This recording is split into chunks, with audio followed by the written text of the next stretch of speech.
Good evening, friends. So today we are going to discuss about a revolution. This is the second part of chapter rotation and revolution of class 9. तो पिछले video में हमने बात की थी कि rotation और रिवोल्यूशन के मीनिंग के बारे में and the characteristics of rotation as well as effect of rotation, और साथ के साथ हमने बात की थी कि इंक्लाइंड एक्सिस और इंक्लाइंड एक्सिस अगर नहीं है तो क्या क्या इफेक्ट आएगा हमारे लाइफ पे। ठीक है, ये सारी चीज़ें हम डिस्कस कर लिए थे। आज हम डिस्कस करेंगे रिवोल्यूशन। सो रिवोल्यूशन क्या है, पिछले वीडियो में भी हमने बात की थी, एक बार और देख लीजिए। रिवोल्यूशन क्या है? मूवमेंट है, movement of earth around the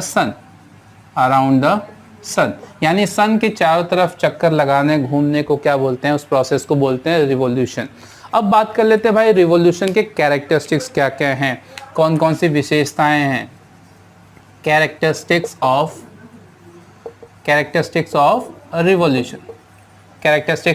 revolution, तो रिवोल्यूशन के कैरेक्टरिस्टिक्स, सबसे पहले जो कैरेक्टरिस्टिक्स है वो है आपका डायरेक्शन। ठीक है, डायरेक्शन एंड ओके। सो हम बात कर रहे थे डायरेक्शन की। रिवोल्यूशन का कैरेक्टरिस्टिक्स फर्स्ट इज डायरेक्शन। तो direction is from west to east, तो वेस्ट से ईस्ट की तरफ इसकी डायरेक्शन होती है। ठीक है, second is speed of revolution. ठीक है, कितनी स्पीड से घूमता है। तो रिवोल्यूशन हमने पहले ही जान लिया कि भाई रिवोल्यूशन क्या है, मूवमेंट ऑफ अर्थ है अराउंड द सन, और इसके साथ इन एन इलिप्टिकल ऑर्बिट।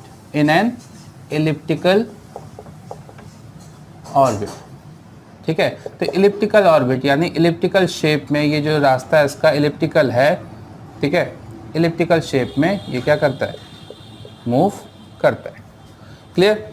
स्पीड की बात करें, कितने स्पीड से एक चक्कर लगाता है ये पूरा, दैट इज 29.8 किलोमीटर पर सेकेंड और 1 lakh, near about 1 lakh kilometre per hour. ये तो हो गई भाई स्पीड की बात, इतनी स्पीड से ये इसका चक्कर लगाता है। अगला है आपका टाइम ड्यूरेशन। अगली कैरेक्टरिस्टिक क्या है भाई? Time duration. कितना टाइम लेता है एक चक्कर कंप्लीट करने में, कितना लेता है? हम जानते हैं कि एक चक्कर 1 साल में कंप्लीट करता होगा, है ना। सो 365/1/4 डेज, इतना समय लेता है एक कंप्लीट राउंड करने में। अब यही रीज़न है, 365 दिन का साल होता है ना, ये जो एक्स्ट्रा 1/4 डेज है या 6 आवर है। So every 4 year, after 4 year, that 1/4 become 1। ठीक है, एक दिन बन जाता है। तो एक दिन किस में जोड़ दिया जाता है भाई? एक साल में जोड़ दिया जाता है 366, और किस महीने में जोड़ दिया जाता है? फेब के महीने में जोड़ दिया जाता है। तो हर साल 4 साल के बाद फेब का महीना कितना हो जाता है? 29 दिन का हो जाता है। ठीक है, क्लियर, बात समझ में आई। और इस ईयर को क्या बोलते हैं हम? Leap year. That year is known as leap year. Okay, इसको हम जानते हैं लीप ईयर के नाम से। क्लियर, चलिए नेक्स्ट इज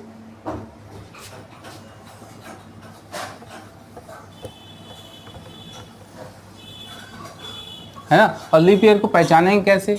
तो सबसे ज़रूरी बात है भाई, जिस ईयर के लास्ट के 2 डिजिट अगर 4 से कम्प्लीटली डिवाइड हो जाते हैं तो वो ईयर कैसा रहता है?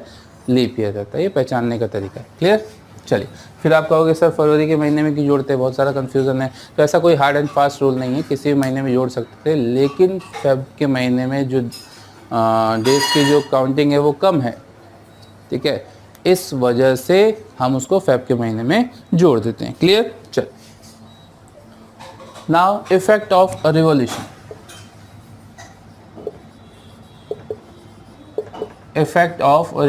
रिवोल्यूशन के क्या इफेक्ट पड़ते हैं? जैसे हमने इफेक्ट पढ़ा था रोटेशन के, वैसे ही कुछ इफेक्ट हैं रिवोल्यूशन के भी। तो जो सबसे ज़रूरी और सबसे बड़ा इफेक्ट है वो है आपका सीजनल चेंजेस। देखते हैं ना, कभी गर्मी, कभी बरसात, कभी ठंडी, है ना।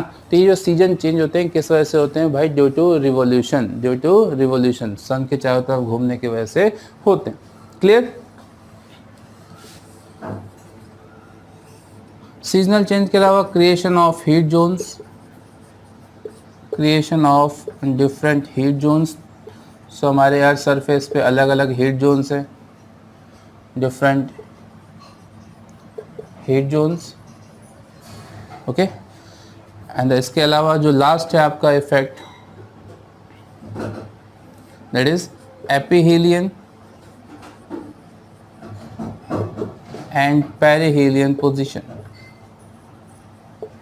एपिहीलियन एंड पेरिहीलियन पोजीशन, ठीक है, एपिहीलियन और perihelion position.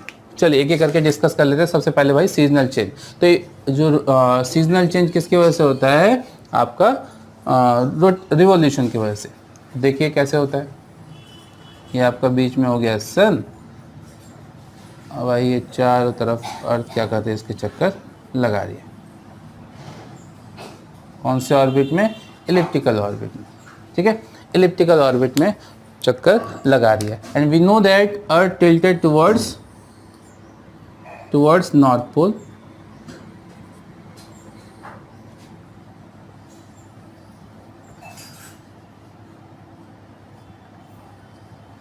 Earth tilted towards north pole.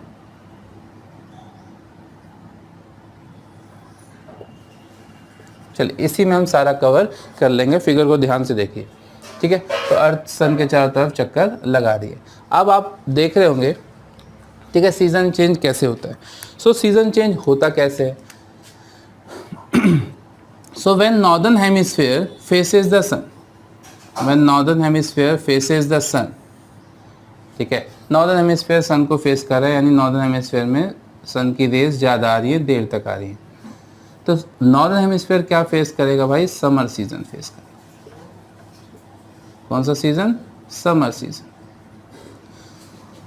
When southern hemisphere faces the सन,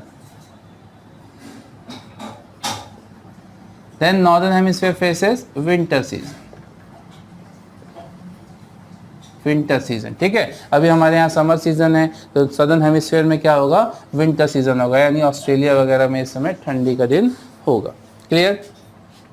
तो ये जो आपका, और उसके बीच में जो दो सीजन और होते हैं, that is autumn and spring, autumn and spring, ठीक है। यहाँ पे सॉरी, यहाँ पे होगा आपका autumn and then spring,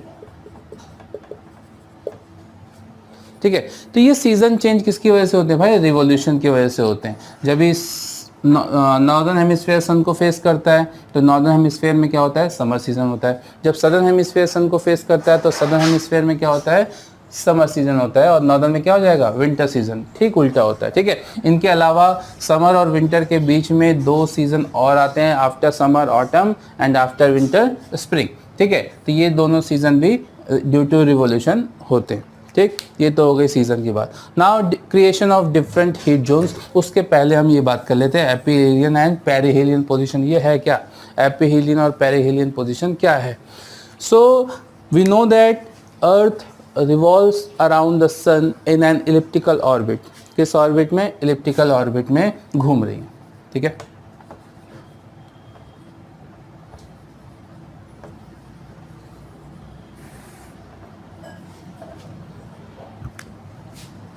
elliptical orbit में सन के चारों तरफ घूम रही। तो एपिहीलियन और पेरिहीलियन पोजीशन क्या है, तो एपिहीलियन पोजीशन क्या है भाई, पेरिहीलियन एंड एपिहीलियन।